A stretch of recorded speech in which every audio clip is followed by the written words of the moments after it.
Hi there, welcome to my coaching channel. Today we are embarking on a new series about burnout and how burnout might show up with each strength, but how to also prevent burnout with each strength. If you are new here, I'm so glad you have joined us. Please hit that like and subscribe button so that you don't miss out on any other strengths content. The first strength we're going to explore about in regards to burnout is achiever. What's great about strengths is that it's born from positive psychology.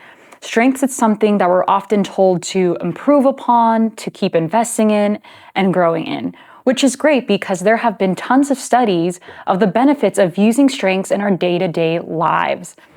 But it's also good to consider what happens if we use our strengths too much. Or if we continuously improve and grow, we don't realize we're landing into burnout.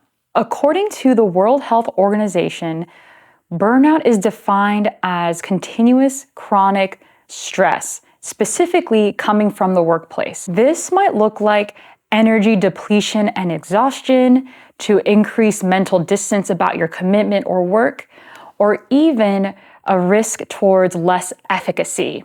All right, so what does efficacy even mean? Efficacy means the ability to produce the desired result. The ability to produce the desired result. Y'all, that basically sounds like achiever all the time. Here's the thing about those who lead with achiever. They might not even realize they are heading towards a path of burnout because they are so intrinsically motivated on their own to do work, and not just work, but great work consistently with great stamina. It's going to take a long time for an achiever to figure out, oh my gosh, I was burned out this entire time and they didn't even realize it. There's a few reasons for this. For an achiever, once you start something, you just can't stop. It takes a lot for an achiever to stop their middle of their plan or their goal or the process they have dedicated towards. Or an achiever might actually add to their plate another task, another project that's totally different from their original goal or plan they wanted to do. They might just continue to add to their plate in different areas of their life without even realizing that they themselves are contributing to their own burnout. Achievers are more likely to go back to work after a time away, even from maybe bereavement like a grief or loss of a loved one. And don't get this wrong, it's not that they didn't care about their loved one or are not grieving. The thing about achiever is that they want that intrinsic motivation back that keeps them thriving. So of course that means heading back into work or their big project that they've been planning into. Here are a few signs that someone with achiever might be slipping into burnout. They might still be getting stuff done, but not as correctly.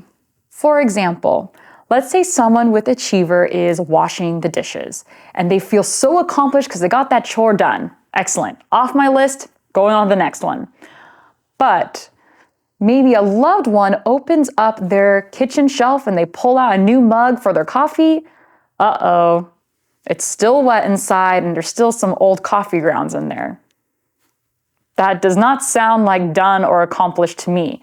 But for an achiever who's so stressed out and burned out, they're living off this high that they got the dishes done and they feel accomplished by that still, even though it wasn't done correctly. The second sign that someone with achiever might be slipping away into burnout is prioritizing items or tasks or projects that aren't a priority, but again, they're trying to finish as much as they can to live off of that high of getting things done. For example, let's say someone with achiever is feeling overwhelmed by a big project, but to feel better, they work on some side projects instead, and they feel better getting all that done, even though this large project is looming over their head. Of course, everyone's level of achiever and how they use it depends on the rest of the strengths they have in their top 5. For example, someone who leads with achiever coupled with relationship building strengths might fall into the trap of becoming a people pleaser. At work, this is the colleague who's saying yes to every commitment. Whoever needs help, yes, I'll help you. Yes, I'll help you. And that's stacking too much on their plate. Because relationship building strengths are so tied and focused on people, someone with achiever might tie their motivation and energy towards others a lot and maybe too much. So that means they might actually become self-sacrificing and ignore their own needs, their own goals, or their own health. Here are a few tips on how to navigate achiever with high relationship building strengths. First step, assess the situation. Take some time to reflect on your friendships and your family and your loved ones. Are these friendships healthy for you? Is the love and energy reciprocal to you too? Or are you always the one planning the birthday parties, the reunions, and maybe you're the one at work who's always remembering about everyone else's birthday, giving them a cupcake and a card that's signed by everybody. But did someone do that for you? If you lead with achiever and have a lot of relationship building strengths, take the time to reflect on which friends lift you up, which friends care about you and your goals and your dreams. It shouldn't just be about you holding the whole weight of the friendship. You deserve loved ones and friends who love you right back. Another way to prevent burnout with achiever and high relationship building strengths is treat yourself like your own best friend. Take yourself out on a coffee date. Take yourself out on a surf day. You can enjoy your own company too, and taking care of yourself while not taking care of everybody else. That love and care and intentionality you put towards other people, you deserve that same love too. And actually, you deserve even more than that. Next, let's talk about how achiever might show up with strategic thinking themes. This might show up as directed action, the planners, the doers. This is also folks who definitely have a to-do list they love to cross off. Some of you might be thinking, well, if someone has achiever and strategic thinking, wouldn't they just plan already not to be stressed out? Oh, no. Because folks with achiever, again, are so intrinsically motivated that their stress and burnout might show up as, was that the best decision? How could this be better? How can this be improved? Those with achiever and strategic thinking themes are obviously going to tend to ruminate over the same thoughts, and they overthink and might even lose sleep at night because they're trying to achieve and think, what's the perfect way to achieve? What's this perfect way to get it done? Was that even the right way? That's a lot of stress and worry to carry. Here are a few ways that you can help yourself if you tend to have achiever and strategic thinking themes in your top 5. 1, tap more into your strategic thinking themes. Plan breaks. Make sure that at work, when you have all those Zoom calls back to back, they don't need back to back. Have all your Zoom calls end at the 45-minute mark. So at the next hour, you're feeling refreshed and you have 15 minutes of pure gold for yourself. Or you can try doing something like committing something that's just for you. Maybe that is a daily meditation practice or carrying a journal so that when you're waiting for the bus or someone's running late to a coffee shop date, you can just take the time to yourself with your head and journal. Let all your thoughts just roll out of you. One last tip for those with achiever and strategic thinking strengths. Sometimes folks who lead with strategic thinking like to even plan ahead. And so if you're coupling this with achiever, why don't you pick an accountability person or buddy? Hey, colleague or teammate, if you notice my calendar is getting too full or I haven't taken a day off in over a month, call me out and force me to take some time off. Now, let's talk about how the achiever strength might show up with influencing themes. This could look like being so motivated to climb up the corporate ladder. How can you get the next position? How can you get the next promotion?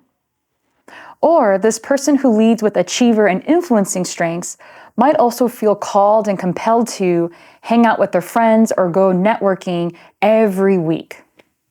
Perhaps someone with achiever and influencing themes might even be wanting to start their own business, thinking, how can I make more money? How can I keep exploring and expanding on the vision that I have? But here's the thing. Those who lead with achiever and influencing strengths might not realize they're running into burnout because they're trying to catch that vision, that future that they are imagining and wanting to grasp so much. So burnout might happen when you lose the why. Someone with achiever and influencing themes They get so focused on the what and the how, they forget about the why. Why am I staying up till 2 a.m. on this project? Why am I flying every other week to work and not seeing my kids? When you start to ask why, especially with achiever and influencing themes, that can easily just reground you, reprioritize. Sure, maybe you do want to continue having a promotion, right, and get to the next level. But at what cost? Is that based on your values? Is that what you really want to do? Or did achiever and your influencing themes create some sort of drive and adrenaline to just keep going because you want to make an impact? Of course you want to feel valued and get reward. But what are you losing when you focus on the what and the how instead of the why you even started? Another way to prevent or even respond to burnout for someone who leads with achiever and influencing strengths is actually connecting to those you admire. Who are the mentors that helped you along the way? Who are the folks that inspired you? Reach out to them and let them know how you're feeling. Let them know that you're feeling stuck or a little bit burned out. Ask them, hey, how did you respond when you were going through loss or grief? Or hey, have you ever felt stuck with your business? How did you shake that up? How did you improve it? Or you can reach out to me for some career coaching, and I'd love to help you utilize your strengths to not get burned out in your day-to-day work. And that is a few ways how achiever might show up with burnout, but at the same time, how you can use your achiever to prevent that burnout or just respond to it if you're already feeling that sense of burnout in your life right now. And the tricky thing about achiever and burnout overall is that, again, it all comes from the inside. So you have to practice recognizing what are the signs of your own burnout for yourself. How can you respond to it? And remember, burnout might easily be hidden by someone with achiever because they're just going to keep going like a train, right? They're just going to keep adding to their plate, keep working hard, and maybe on the outside everything looks fine. They're winning awards, doing all these accomplishments, they're getting all the things. Yay! But it might lead to health concerns, burnout, more stress, and we don't want that for anybody. I hope you learned some valuable tips on how to prevent burnout with folks who lead with achiever. And if you lead with achiever and are experiencing some burnout, please don't hesitate to reach out. You can reach out to me directly on my website, and I would love to connect with you and support you. Stay tuned for my next video about burnout and our second strength, and don't forget to hit that like and subscribe button so that you can follow along on the strengths journey with us.